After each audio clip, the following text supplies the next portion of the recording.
Հրդեհ է բռնկվել Մալաթիա տոնավաճառի կոշիկի պահեստներից մեկում։ Երկինք բարձրացող ծուխը նկատելի է քաղաքի տարբեր հատվածներից։ Կրակի դեմ պայքարում է 6 հրշեջ մեքենա։ Ժողովուրդ օրաթերթի մեր գործընկերները դեպքի վայրում ֆիքսել են, որ կարծես թե հրշեջներին հաջողվել է մարել կրակը։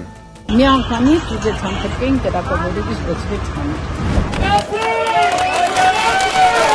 Եկեղեցիների համաշխարհային խորհուրդը քննադատել է Հայաստանի իշխանությունների հայ առաքելական եկեղեցու նկատմամբ ճնշումները եւ հոգեվորականների ձերբակալությունները։ Խորհուրդերի լիակատար աջակցությունն է հայտնել հայ առաքելական եկեղեցուն եւ Հայաստանի ամբողջ քրիստոնեական համայնքին։ Բարձրաստիճան եկեղեցական պաշտոնյաների ձերբակալությունները, կալանավորումները եւ դատավճիռները հստակ մարտահրավեր են կրոնական ազատությանը։ Դրանք կամայական եւ անհիմն միջամտություն են եկեղեցու գործունեությանը եւ կարող են դիտվել որպես հարձակում կրոնական համայնքի վրա։ Գրված է կազմակերպության հայտարարությունում։ Մեծի տան Կիլիկիո կաթողիկոս Արամ Առաջինը հանդիպել է Կանադայի վարչապետ Մարկ Կարնիի հետ հայ դատի Կանադայի հանձնախմբի ներկայացուցիչների մասնակցությամբ։ Քննարկել են Հայաստանի ինքնիշխանությանը, Արցախայության Արցախ վերադարձի իրավունքի, Արցախում հայկական մշակութային վտանգված ժառանգության պաշտպանության, Բաքվում ապօրինաբար պատանդարված հայ գերիների ազատ արձակման հարցերը։ Իսրայել այցի ժամանակ ԱՄՆ փոխնախագահ Ջեյ Դի Վենսը տիկնոջ հետ այցելել է Երուսաղեմի Սուրբ Հարության տաճար եւ տաճարի հայկական բաժին։ Երուսաղեմի հայոց պատրիարքության կալվածոց տեսուչ Կորյուն եպիսկոպոս Բաղդասարյանը ԱՄՆ փոխնախագահային ներկայացրել է հայ եկեղեցու եւ Երուսաղեմի հայոց պատրիարքության մասին հակիրճ տեղեկատվություն։ Գյումրիում ձերբակալված 37 հոգուց 13-ին դատարանը կալանավորել է։ Ձերբակալված անչափահաս տղայի նկատմամբ խափանման միջոց է կիրառվել տնային կալանքը եւ երկրից բացակայելու արգելքը։ Կալանավորվածների մեջ է մեր ձևով շարժման անդամ փաստաբան Ռուբեն Մխիթարյանը։ Նա ծնունդով Գյումրիից է, ծանրամարտի Հայաստանի հավաքականի լեգենդար մարզիչ երջանկահիշատակ Աշոտ Մխիթարյանի որդին։ Մեր ձևով շարժումը Մխիթարյանի կալանավորումը համարում է ապօրինի եւ քաղաքական հետապնդում։ Հոկտեմբերի 20-ին Վարդանանց հրապարակում աշխատող լրատվականների ուղիղ եթերներում երևում է այն պահը, թե ինչպես է Ռուբենը ձեռքերը վեր պարզած փորձում հանգստացնել ոստիկաններին եւ քաղաքացիներին։ Հաջորդ կադրում արդեն տեսնում ենք, թե ինչպես են Ռուբենին ոստիկանները բերման ենթարկում։ Գիշերը դատարանի բակ ընկերոջն աջակցելու են գնացել մեր ձևով շարժման անդամները։ Իրադարձություններից տեղակ լինելով մեկնել էր հայրենի քաղաք որպես փաստաբան եւ ներկայացել էր որպես փաստաբան, որից հետո երբ ոստիկանների եւ մեր ժողովրդի մեջ ջուր իրարանցում էր նկատել,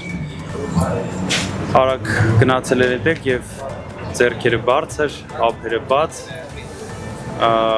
փորձել էր հորդորել խաղաղություն։ Տեսանյութերը նայելով նրա արարքի մեջ ես անձամբ չեմ տեսել ոչ մի բան, որ հնարավոր է իրավապահ մարմինները տեսնեն որպես հանցագործություն։ Ասма բանա Իշխանությունը չի կարողանում մարսել ազգային բարերար Սամվել Կարապետյանի փաստաբան Ռոբերտ Ամստերդամյանի հայտարարությունը, որ պատրաստվում են անընդհատ գրոհել Հայաստանի կառավարության դեմ, մինչև ազատ չարձակեն Կարապետյանին։ Քաղաքացիական պայմանագիր կուսակցության պատգամավոր Նարեկ Գրիգորյանն է այսօր ամբիոնից սպառնացել փաստաբան Ամստերդամին։ Սամվել Կարապետյանին մին անթրաշ ամպլաշ փաստաբան ասում է բանա գրոհելու եմ Հայաստանի Հանրապետության վրա, ղալլաթես անելու գլուխդ պատին ես տալու։ Հայաստանի Հանրապետության դեմով կփորձի ինչ-որ սադրանք հրահարելու, կփորձի գրոհել, հակաշները քաշելու։ Քաղաքացիական հիվանդանոց տեղափոխված Արմավիր քրեակատարողականի կալանավորը հիվանդանոցի պատուհանից թռել է եւ փորձել փախչել։ Քրեակատարողականի ծառայողը նախազգուշական կրակոց է արձակել օդ, սակայն կալանավորը չի կանգնել։ Ծառայողը կրակել է կալանավորվածի ոտքին, կանխելով նրա փախուստը։ Քրեակատարողական ծառայության հաղորդմամբ կալանավորվածին ցուցաբերվել է բժշկական օգնություն, նրա կյանքին վտանգ չի սպառնում։ Հունվարի 27-ը կսահմանվի որպես հանուն հայրենիքի զոհվածների հիշատակի եւ խոնարհումի օր։ Կառավարությունն այսօր հավանություն է տվել քաղաքացիական պայմանագիր խմբակցության падգամավոր Ռուբեն Ռուբինյանի եւ անկախ падգամավոր Գեգամ Նազարյանի նախագծին։ Հունվարի 27-ը կլինի ոչ աշխատանքային։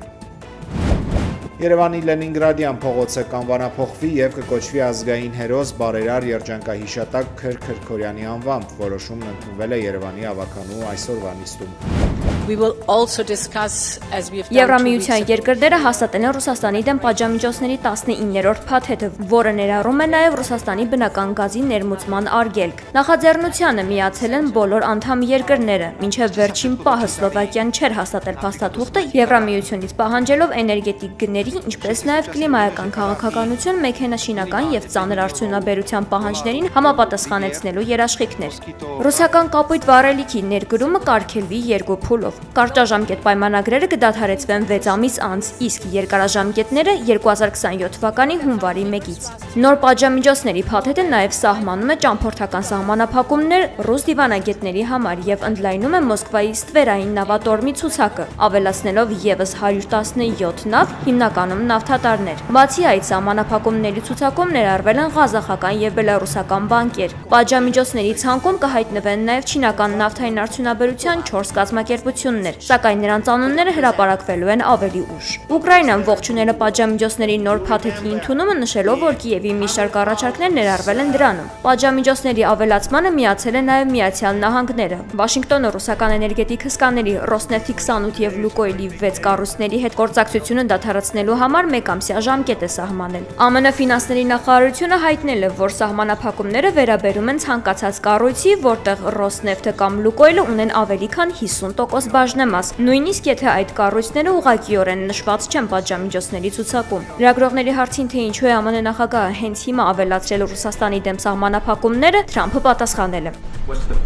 Ես զգացի, որ եկել է իրական պահը։ Մենք արդեն երկար ենք սպասել։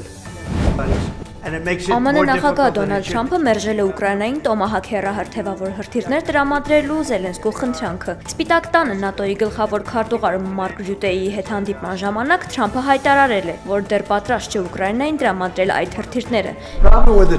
Շատ մարդիկ չեն գիտակցում, բայց տոմահակերի հետ մի խնդիր կա։ Դրանց ճիշտ օգտագործումը պահանջում է առնվազն 6 ամսից մոտ 1 տարի ուսումնառություն։ Ուստի միակ տարբերակը, որ դրանք մենք պետք է գործարկենք, իսկ մենք դա չենք անի։ Հանդիպման ընթացքում Թրամփը նաև ասել է, որ միայն ԱՄՆ-ն գիտի ինչպես է պետք օգտագործել հրթիռները եւ պատրաստ չէ այդ գիտելիքը փոխանցել ուրիշներին։ ԱՄՆ-ն զենք է վաճառում ՆԱՏՕ-ի անդամ երկրներին, այլ ոչ թե Ուկրաինային, իսկ վերջինս իր խոսքերով Ռուսաստանի խորքերին հարվածելու համար օգտագործում է բացառապես եվրոպական արտադրության հրթիռներ, ասել է ԱՄՆ ղեկավարը։ Անդրադառնալով Ռուսաստանին, Թրամփը հայտարարել է, որ իր համոզմամբ Մոսկվան ցանկանում է վերահսկել ամբողջ Ուկրաինան, սակայն ինքը չի պատրաստվում թույլ տալ նման զարգացում։ Նա հույս ունի, որ Ռուսաստանի դեմ սահմանված նոր պատժամիջոցները երկար չեն գործի եւ նշել, որ Չինաստանի նախագահ Սի Ցինփինը կարող է զգալի դեր ունենալ ռուս-ուկրաինական հակամարտության ավարտի հարցում։ Բացի այդ, ԱՄՆ նախագահը տեղեկացրել է, որ չեղարկել է Բուդապեշտում նախատեսված հանդիպումը Ռուսաստանի նախագահ Վլադիմիր Պուտինի հետ, սակայն չի բացառել նման հանդիպման հնարավորությունը մոտ ապագայում։ Երեկ ռուսական կողմը հերքել էր հանդիպան չեղարկման մասին լուրերը, դրանք որակելով կեղծ եւ բամբասանք։